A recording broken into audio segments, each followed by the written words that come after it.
So ప్రస్తుతానికి సంఘకాలం గడుస్తూ ఉంది. ఈ సంఘకాలం అనేది ఎప్పుడు ముగుస్తుంది అని అంటే, సంఘం అనేది ఎత్తబడినప్పుడే ఈ సంఘకాలం అనేది ముగుస్తుంది అని మనం చెప్పుకున్నాం.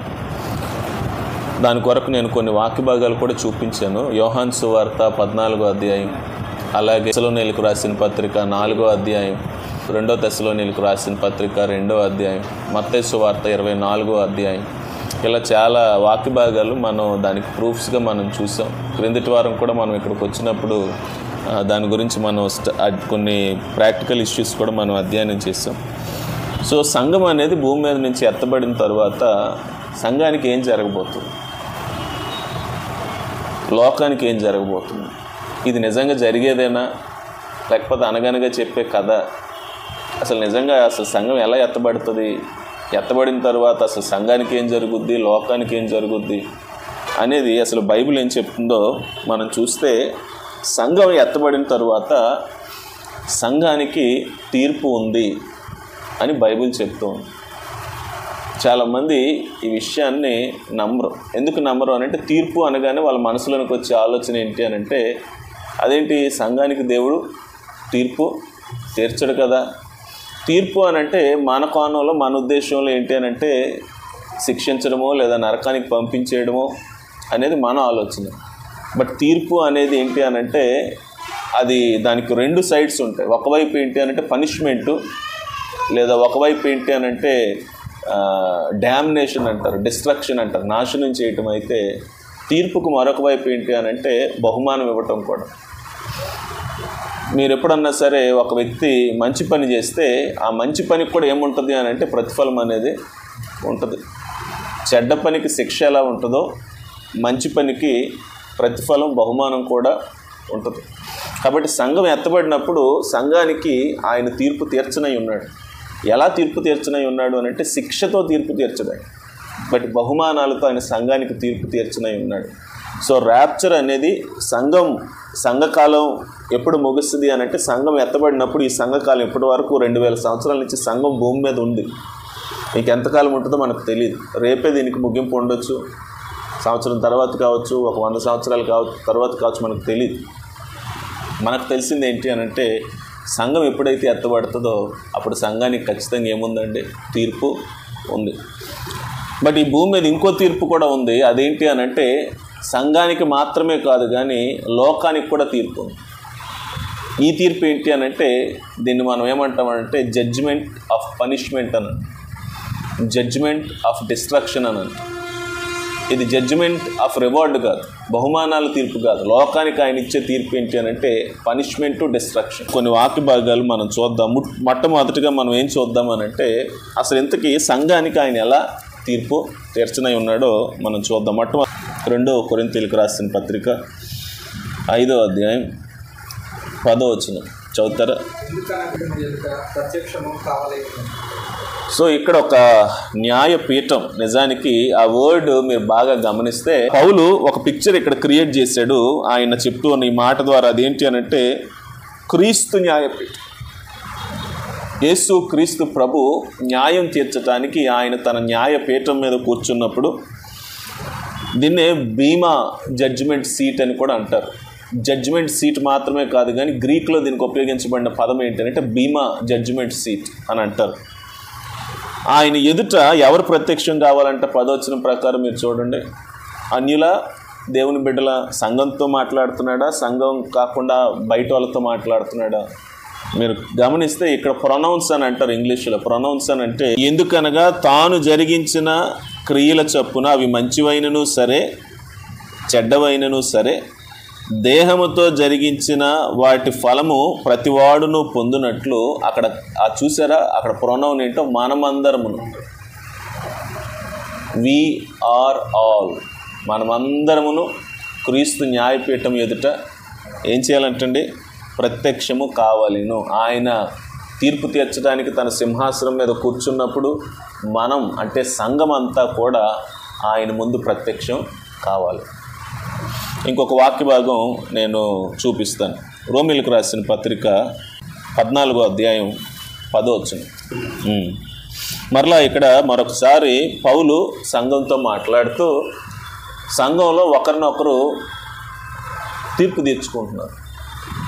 ఒకరికి ఒకరు ఏం చేసుకుంటున్నారు అని అంటే, నువ్వా, నీకా, నీలాంటోడికా అని వీళ్ళే ఎవరి బ్రతుకు ఎంతో, ఎవరి భక్తి ఎంతో, ఎవరి విశ్వాసం ఎంతో, ఎవరి సేవ ఎంతో వాళ్ళు ఏం చేస్తున్నారు అని అంటే కొలిచి ఎదుటి వాళ్ళకి ఒక కొలత నిర్ణయిస్తున్నారు, లేదా ఎదుటి వారికి తీర్పు తీర్చేస్తున్నారు. అప్పుడు పౌలు పత్రిక రాస్తూ అంటాడు, ఎలా మీరు ఇప్పుడే తీర్పు తీర్చేస్తున్నారు? సందర్భం మీరు చదివితే 8వ వచనం నుంచి చూడండి. ఆయన అంటాడు, మనం బ్రతికినను ప్రభు కోసమే బ్రతుకుచున్నాము, చనిపోయినను ప్రభు కోసమే చనిపోతున్నాం. కాబట్టి మనం బ్రతికినను చనిపోయినను ప్రభువారమై ఉన్నాం. తాను మృతులను సజీవులుగాను ప్రభు అయి ఉండుట ఇందు నిమిత్తమే కదా క్రీస్తు చనిపోయి మనల్ని మరలా బ్రతికెను అని చెప్పి ఇప్పుడు అంటున్నాడు. అంటే మనలను నీతిమంతులుగా తీర్చడానికి ఆయన చనిపోయి తిరిగి బ్రతికాడు కదా, మనల్ని ఆయన నీతిమంతులుగా తీర్చాడు కదా. కాబట్టి ఇప్పుడు ఏమంటున్నాడో తెలుసండి, మనం ఒకరికి తీర్పు తీర్చడానికి మనకు అధికారం లేదు. వెంటనే 11వ వచనంలో చూడండి, నా తోడు ప్రతి మోకాలను నా ఎదుట వంగును, ప్రతి నాలుకయు దేవుని స్తుతించును అని ప్రభు చెప్పుచున్నాడు అని వ్రాయబడి ఉన్నది కనుక మనలో, మరలా అక్కడ ప్రొనౌన్ చూడండి 12వ వచనంలో మీరు చూస్తున్నారా, మనలో ప్రతివాడును తన్ను గూర్చి దేవునికి లెక్క అప్పగించవలెను. మనలో, సంఘములో, ఇక్కడ దేవుడు అని అంటే సందర్భం మీరు చూస్తే ప్రభు, మనలో ప్రతి వారం కూడా ఏం చెప్పాలంటే దేవునికి లెక్క అప్పగించాలి. No exception. యేసు ప్రభు సిలువలో ప్రాణం పెట్టాడు కదా, రక్తం కార్చాడు కదా. కొంతమంది ఎలా బ్రతుకుతారు అని అంటే, ఇక నాకు లెక్క చెప్పాల్సిన అవసరం లేదు, ఇక నా బ్రతుకు ఏం లేదు అని అంటే, ఇక నేను ఏదన్నా మాట్లాడవచ్చు, నేను ఏదన్నా చూడొచ్చు, నేను ఏదన్నా వినొచ్చు, నేను ఎలాగన్నా బ్రతకొచ్చు అని చాలామంది అనుకుంటే అది లిబరలిజం అవుతుంది, అది భక్తి అవ్వదు. ఎందుకొరకు అంటే బైబిల్ చాలా ప్రొఫౌండ్గా చెప్తుంది. 2 కొరింథీ పత్రిక 5వ అధ్యాయం 10వ వచనం ప్రకారం, అలాగనే ఈ రోమిలకు రాసిన పత్రిక 14వ అధ్యాయం 10వ వచనం ప్రకారం 2 సార్లు పౌలు సంఘాలతో మాట్లాడుతూ, ఒకటి కొరింథీ, ఇంకొకటి రోమా, ఏమంటున్నాడంటే మనం దేవుని న్యాయపీఠం ఎదుట ప్రత్యక్షం కావాలి, మనకు ఆయన మన క్రియలకు ఆయన ప్రతిఫలం ఇస్తాడు. రెండోది ఇక్కడ అంటూ ఉన్నాడు, మనం ఆయనకు లెక్క అప్పగించాలి. ఇంకొక వాక్య భాగం కూడా చూడండి, మత్తయి సువార్త 16వ అధ్యాయం 27వ వచనం. 28వ వచనాన్ని గురించి చాలా డిబేట్ ఉంది, దాన్ని మనం మరొక సందర్భంలో మాట్లాడుకుందాం అవసరం ఉంటే. ముందు ఎలాగో మనం దాని గురించి చాలా డిస్కషన్స్ చేయాలి. బట్ 27వ వచనం మీరు చూస్తే రివార్డ్స్, ఎందుకంటే 26వ వచనం చూడండి, ఒక మనుష్యుడు లోకమంతయు సంపాదించుకుని తన ప్రాణమును పోగొట్టుకుంటే అతనికి ఏం ప్రయోజనం? ఒక మనుష్యుడు తన ప్రాణమునకు ప్రతిగా నేమి నీయగలడు? మనిషి కుమారుడు ఇదిగో తండ్రి మహిమతో వస్తూ ఉన్నాడు, తన దూతలతో కూడా వస్తూ ఉన్నాడు, అప్పుడు ఆయన ఎవని క్రియలు చెప్పున వానికి ప్రతిఫలం ఎవనై ఉన్నాడు. ఇక్కడ జడ్జిమెంట్ కాదు. మీరు అక్కడ వర్డ్ మీరు చూస్తే అక్కడ పట్టుకోవాల్సిన మాట ఏంటి అని అంటే, శిక్ష మాత్రమే కాదు, అక్కడ ఉపయోగించిన పదం ఏంటంటే ప్రతిఫలం. ప్రతిఫలం అంటే జీతం, అంతే కదా, చేసిన పనికి జీతం. ఇంకొంచెం ముందుకు వెళ్దాం. 1 తెస్సలోనీయులకు రాసిన పత్రిక 4వ అధ్యాయం 13 నుంచి 18 వచనాలు కూడా ఒకసారి చదువుదాం ఆదరించుకొని. ఇక్కడ నేను చెప్పాలనుకున్న పాయింట్ కూడా ఏంటనంటే, చాలామంది ఒక వ్యక్తి ఎత్తబడితే ఎక్కడ ఉంటాడు, ఎవరితో కూడా ఉంటాడు అని అంటే, ఇక్కడ పౌలు మనం ఎత్తబడిన తర్వాత యేసు క్రీస్తుని మనం నమ్మి ఆ దేవుడు ఆయన మృతుల్లో నుంచి లేపాడని మనం నమ్మితే, తరువాత ఆయన అంటాడు 16వ వచనంలో చూడండి, ఆర్భాటముతోనూ ప్రధాన దూత శబ్దముతోనూ దేవుని బోరతోనూ పరలోకము నుండి ప్రభువు దిగివచ్చును, క్రీస్తునందు మృతులైన వారు మొదటి లేతురు, ఆ మీదటి సజీవులమై నిలిచిండి మనం వారితో కూడా ఏకముగా ఎవరిని ఎదుర్కోవడానికి ఆకాశ మండలం మీదగా వెళ్తామంట. మీరు ఇక్కడ చూసారా, ప్రభువును ఎదుర్కొనుటకు ఆకాశ మండలమునకు మేఘముల మీద కొనుకోబడదుము, కాగా మనం సదాకాలం ప్రభుతో కూడా ఉంటాం. అంటే ఆయన ఎదుర్కోవడానికి మనం వెళ్తాం, ఆయన అక్కడే ఉంటాడు, ఆయన ఈ భూమి మీదకు రాడు. ఆయన ఆకాశ మండలం మీద మన కొరకు ఆయన తండ్రి దగ్గర నుంచి పంపబడినప్పుడు సంఘం భూమి మీద నుంచి ఆయన ఎదుర్కోవడానికి వెళ్తుంది. ఇక సంఘం ఎవరితో కూడా ఉండాలి అని అంటే, ఇక క్రీస్తుతోనే సదాకాలం సంఘం ఉండాలి. ఇక్కడ నేను చెప్పాలనుకున్న పాయింట్ ఏంటి అని అంటే, చాలామంది ఇలా అనుకుంటారు. ఏమని అనుకుంటారని అంటే, యేసు ప్రభు భూమి మీదకి రెండోసారి దిగొచ్చినప్పుడు మనం కూడా ఆయనతో కలిసి భూమి మీద 1000 ఏళ్ళు పరిపాలన చేస్తాము. వాళ్ళు ఏం నమ్మరు అని అంటే మనం సంఘం అనేది ఎత్తబడుతుంది అనేది వారు నమ్మరు. ఈ రోజుల్లో నేను మొన్న ఢిల్లీ కూడా వెళ్ళినప్పుడు చాలామంది ఏ నమ్మకంతో ఉన్నారు అని అంటే ఈ విషయం వచ్చినప్పుడు సంఘం అనేది ఏం కాదంటండి, ఎత్తబడదు. ప్రభు ఈ భూమి మీదకి వస్తాడు, ఆయన ఈ భూమి మీదకి వచ్చి పరిపాలన చేస్తాడు, సంఘం భూమి మీద ఉండి ఆయనతో కూడా పరిపాలన చేస్తాడు. బట్ విషయం ఏంటి అని అంటే ఒకవేళ సంఘం ప్రభువుని ఎదుర్కోవడానికి వెళ్ళకపోతే, ప్రభుతో పాటు ఉండకపోతే సంఘం అనేది ఏం కాదు అని అంటే ప్రభుతో పర్ల ఈ భూమి మీదకి తిరిగి రాలేదు, ఈ పరిపాలన భూమి మీద జరిగించలేదు. దీనికి ప్యారలల్గానే ఇంకొక వచనం కూడా నేను మీకు చూపిస్తాను చూడండి. తీర్పు ఎక్కడ మొదలవుతుందంట, జడ్జిమెంట్ అనేది ఎక్కడ ప్రారంభం అవుతుందంట. 4:17 చూడండి ఎంత స్పష్టంగా చెప్తున్నాడు. తీర్పు దేవుని ఇంటి యొద్ద ఆరంభమగు కాలము వచ్చి ఉన్నది. అంటే దేవుడు ముందు ఎవరితో తీర్పు మొదలు పెడతాడంటే దగ్గర మొదలు పెడతాడంట. లోకానికి ఆయన ఎలాగో తీర్పు తీరుస్తాడు ఒకరోజు, తొందర ఏమీ లేదు. దాని గురించి మనం ప్రకటన గ్రంథంలో మనం చూడబోతున్నాం. ఇంచుమించు 4వ అధ్యాయం నుంచి 18వ అధ్యాయం వరకు, తర్వాత 20, 21 అధ్యాయాలు కూడా చూస్తాం. ఎంత భయంకరమైన తీర్పులు దేవుడి లోకానికి విధించాడో, భవిష్యత్తులో ఎలాంటి తీర్పులు రాబోతున్నాయో. బట్ ముందు తీర్పు ఎక్కడ మొదలవుతుందంట ఎంత స్పష్టంగా చెప్తున్నాడు చూడండి. తీర్పు దేవుని ఇంటి వద్దనే ఆరంభమగు కాలము వచ్చి ఉన్నది. ఎందుకు ఈ విషయం ఎంత నొక్కి ఒక్క నుంచి చెప్తున్నానంటే ఈ 4 కూడా క్లాసిక్ ప్యాసేజెస్ అంటారు. ఏది 2వ కొరింథీ పత్రిక, రోమీలకు రాసిన పత్రిక, తెసలోనీలకు రాసిన పత్రిక, తర్వాత ఇప్పుడు మనం చదువుకున్న ఈ పేతురు మొదటి పత్రిక 4:17. వీటన్నింటిని బట్టి మనం ఏం చూడవచ్చు అని అంటే తీర్పు ఎవరికి కూడా ఉందంటండి, విశ్వాసులకు కూడా ఉంది. ఏ తీర్పు ఇది? మరలా పాపానికి తీర్పు కాదు. ఎందుకు? మన పాపానికి ఏం జరిగింది సిలువలో తీర్పు. కొన్ని వాక్య భాగాలు చూపిస్తాను చూడండి. రోమీలకు రాసిన పత్రిక 8వ అధ్యాయం మొదటి. కాబట్టి క్రీస్తు యేసునందు ఉన్న వారికి ఏ శిక్షా విధియు లేదు. అంటే యేసుక్రీస్తునందు ఒక వ్యక్తి విశ్వాసం ఉంచితే ఆ వ్యక్తికి ఏమి లేదంట, శిక్షా విధి లేదు. తర్వాత కీర్తనల గ్రంథం 103వ కీర్తన మీరు చూస్తే దేవుని క్షమాపణ యొక్క గొప్పతనాన్ని గురించి మాట్లాడుతూ కీర్తనకారుడు ఇక్కడ ఒక అద్భుతమైన మాట చెప్తాడు. 103వ కీర్తన 10 నుంచి 12 వచనాలు చదువుతారు. 10వ వచనం తమ్ముడు, మన దోషములను బట్టి మన పాపమును బట్టి మనకు ప్రతీకారం చేయలేదు, మన దోషములను బట్టి మనకు ప్రతిఫలం ఇయ్యలేదు. తర్వాత మిగతా వచనాలు ఇప్పుడు తమ్ముడు చదివారు కదా. అంటే దేవుడు మన పాపాలను బట్టి మనకి ఏం చేయలేదంట, ప్రతిఫలం ఇవ్వలేదు. ఎవరిక్కడ మనమంటే మీరు చూసారా 10వ వచనంలో ఆయన ఎంత అద్భుతమైన మాట చెప్పాడు. మన పాపమును బట్టి మనకు ప్రతిఫలం లేదా ప్రతీకారం చేయలేదు, మన దోషములను బట్టి మనకు ప్రతిఫలము ఇవ్వలేదు. ఎవరిక్కడ మనము అని అంటే దేవుని యందు విశ్వాసం ఉంచింది. ప్రతిఫలం ఇవ్వకపోగా, ప్రతీకారం చేయకపోగా 11వ వచనంలో ఏమంటున్నాడో తెలుసండి. ప్రతీకారానికి బదులు ఆయన ఇంకేం చేశాడంట, భూమి కంటే ఆకాశం ఎంత ఉన్నతముగా ఉన్నదో ఆయన యందు భయభక్తులు గలవారి ఎడల ఆయన కృప అంత అధికంగా. ప్రతీకారం చెయ్యకపోగా మన మీద ఆయన చూపుతున్న కృప ఎంత మహత్యం కలిగిందంటే, ఎంత మహోన్నతమైందంటే భూమికి ఆకాశానికి ఎత్తి ఎవడ కొలవగలడు.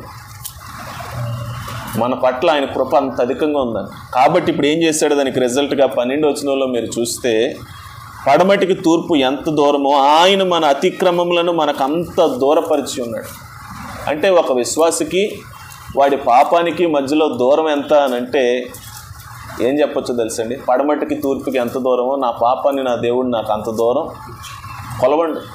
అంటే నా పాపం నా దగ్గరకు కూడా రాలేదు. ఎందుకొరకంటే నా దేవుడు నా పాపాన్ని నా జీవితంలో అంత దూరం చేశాడు. కాబట్టి ఇప్పుడు నాకు ఏం కాదు అని అంటే నాకు ప్రతీకారం లేదు, నాకు ఇప్పుడు దానికి ప్రతిఫలం లేదు. 13వ వచనంలో అంటాడు, తండ్రి కుమారుని ఎడల జాలి పడినట్లుగా యెహోవా తన యందు భయభక్తులు గలవారి ఎడల జాలి. సో క్రైస్తవులకు పాప భీతి అనేది ఉండకూడదు. ఎందుకొరకు అంటే మన దేవుడు మన పాపాలను బట్టి మనకు ప్రతిఫలం ఇవ్వడు. మన దోషాలను బట్టి ఆయన మనకు ప్రతీకారం చేయడు. ఆయన కృప ఆకాశం కంటే ఉన్నతమైనది. మన పాపాలను ఆయన తూర్పుకు పడమటి ఎంత దూరం అంత దూరం ఆయన చేశాడు. తండ్రి కుమారులు ఎళ్ళ జాలిపడినట్టుగా ఆయన మన ఎళ్ళ జాలి పడుతున్నాడు. అందుకని రోమిలకు రాసిన పత్రిక 8వ అధ్యాయంలో ఏముంది అని అంటే, క్రీస్తు యేసునందు ఉన్న వారికి ఏ శిక్ష విధి లేదు. సో మరి ఏ తీర్పు అండి అని అంటే, ఇక్కడ తీర్పు అనేది పాపానికి కాదు. సంఘం ఎత్తబడిన తరువాత మనం యేసుక్రీస్తుతో యుగయుగాలు సమయాన్ని గడపడానికి ప్రారంభించినప్పుడు అది 7 సంవత్సరాలని చాలామంది బైబిల్ పండితులు అంటారు. మరి అది 7 సంవత్సరాల, 1 సంవత్సరమా, 1 క్షణమా, 1 గడియ అనేది నాకు తెలీదు. బట్ సంఘం ఎత్తబడిన తరువాత సంఘానికి మాత్రం ఖచ్చితంగా ఏముంటుంది అని అంటే, ఈ వచనాలను బట్టి యేసుక్రీస్తు ఎదుట సంఘానికి తీర్పు అనేది జరుగుతుంది. తీర్పు అంటే ఏం కాదండి, పాపానికి తీర్పు కాదు. ఎందుకంటే మన పాపాల కొరకు యేసుక్రీస్తు ఆల్రెడీ సిలువలో ఏం చేశాడు, ప్రాయశ్చిత్తం చేశాడు. మరి మనకి ఏ తీర్పు ఉంటుంది అని అంటే, ఈ తీర్పుని ఏమంటారు అని అంటే బహుమానం, ప్రతిఫలం. ప్రతీకారం కాదు, బాగా చెప్పాలి అని అంటే ప్రతీకారం కాదు, ప్రతిఫలం. మనకు దేవుడు ఏం చేయడు, ప్రతీకారం చేయడు. మనకు దేవుడు ఏమిస్తాడు, ప్రతిఫలం ఇస్తాడు. దీని గురించి పౌలు మరొక సందర్భంలో మనం అనే మాటకు మనం బాగా అర్థం కావాలంటే, ఈ వాక్య భాగం maybe one of the illustrations అని మనం చెప్పుకోవచ్చు.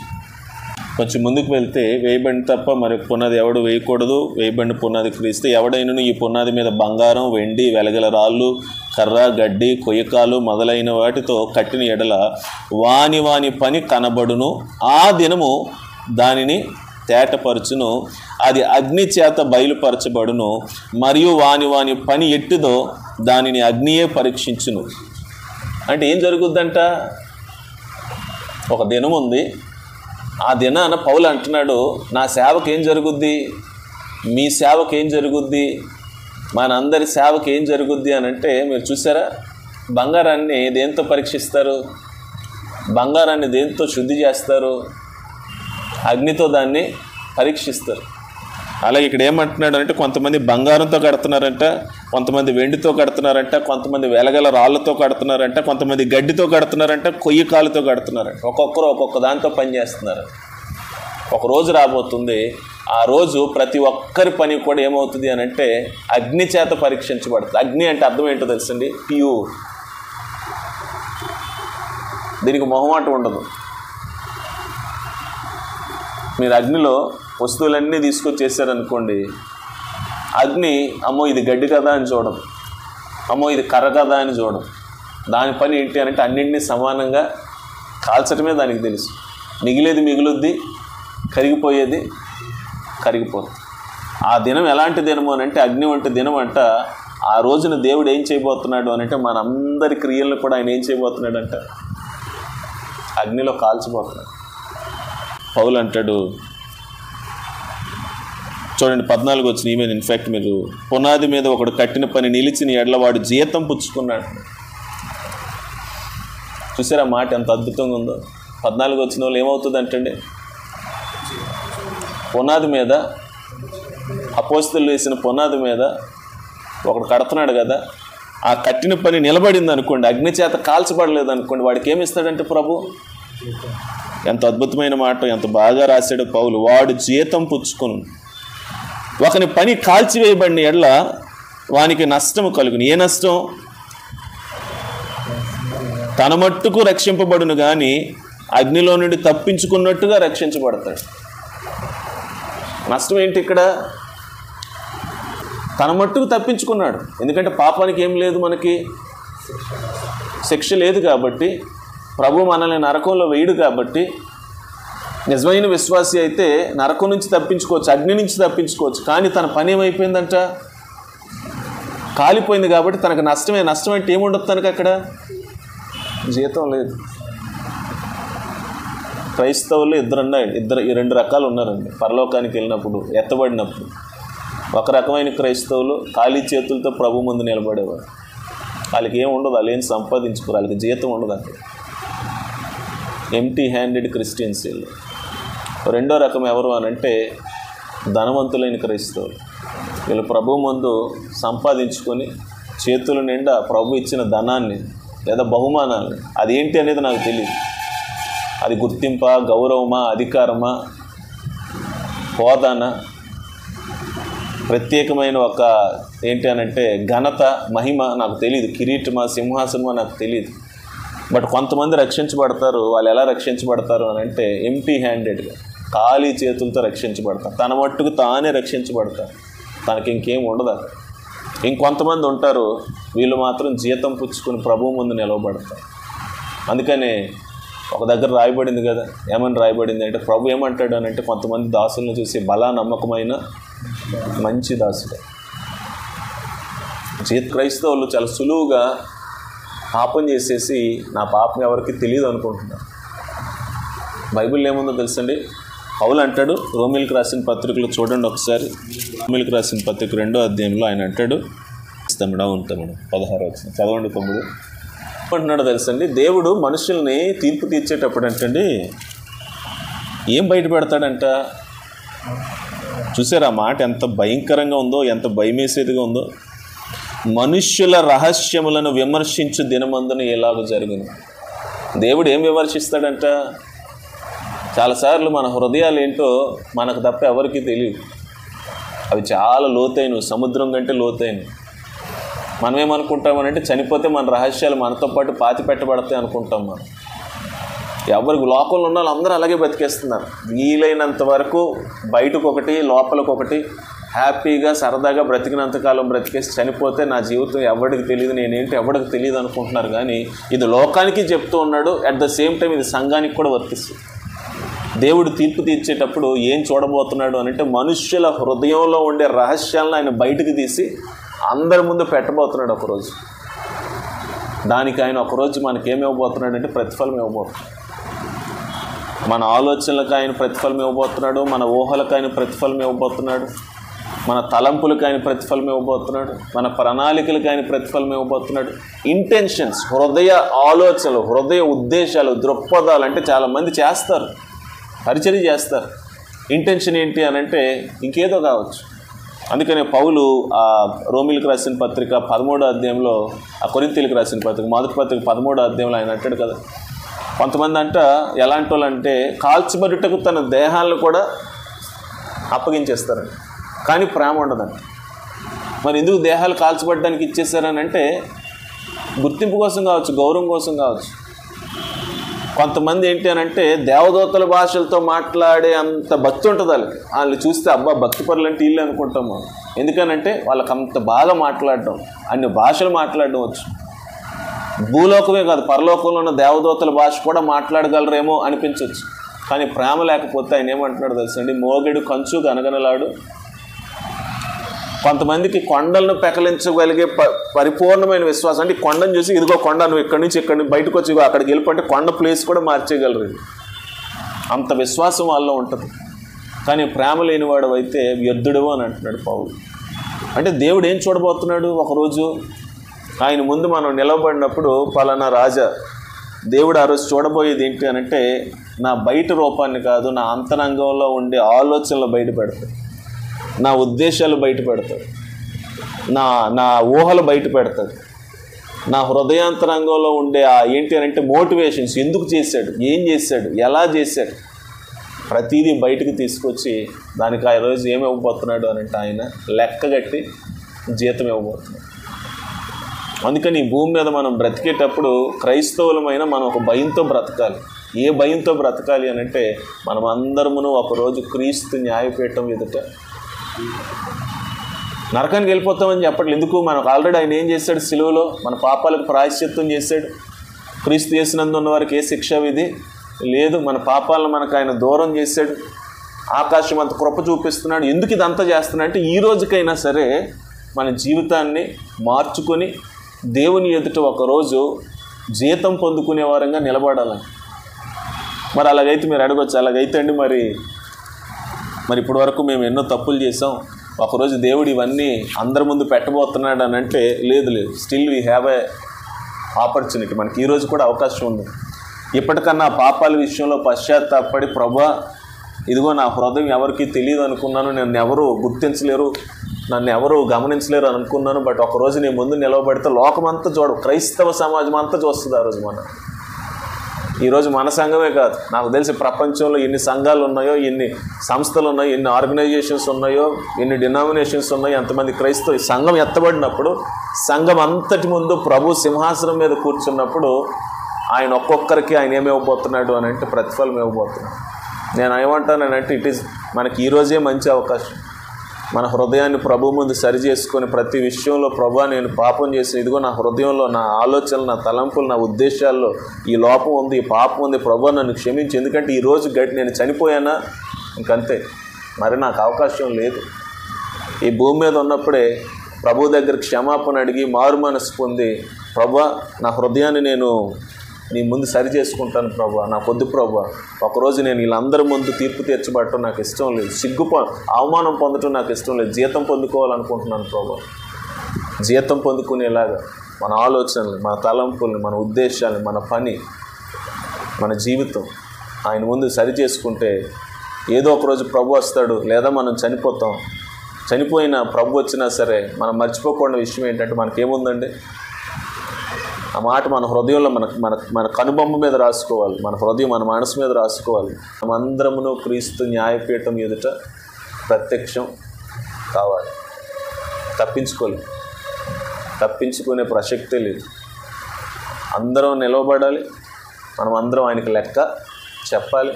మనందరికీ ఆయన దగ్గర ఏముందండి, జీతం ఉంది. మీరు ప్రకటన గ్రంథంలో 7 సంఘాలకు పత్రికలు రాశారు కదా, 7 సంఘాల్లో ఆయన మెజారిటీ సంఘాలతో చెప్పింది ఏంటంటే, ఇదిగో నేను త్వరగా వచ్చున్నాను, నా యొద్ద మీకు ఇవ్వటానికి ఏముంది, జీతము ఉంది అని ప్రభు సంఘాలతో చెప్తున్నాడు. కాబట్టి మన జీతం ఉంది, అది మీకే తెలుసు, నాకే తెలుసు. ప్రభు ముందు ఒకరోజు మనకు ఉండే ప్రతిఫలం ఏంటో, జీతం ఏంటో. కాబట్టి మన హృదయాలను మనం సరి చేసుకొని యథార్థంగా ప్రభు ముందు భక్తి చేస్తూ ఆయన మనకిచ్చిన పని, ఆయన మనకిచ్చిన కుటుంబం, ఆయన మనకిచ్చిన సేవ నమ్మకంగా చేసుకొని ఒకరోజు ప్రభు వచ్చినా మనం చనిపోయినా ఆయన ముందు నమ్మకమైన మంచి దాసుల అని ఆయన ముందు గుర్తింపు పొందుకునేలాగా ప్రభు నడువు నాటి ప్రభు మనకి అనుగ్రహించేలాగా ప్రార్థన చేసుకుందాం.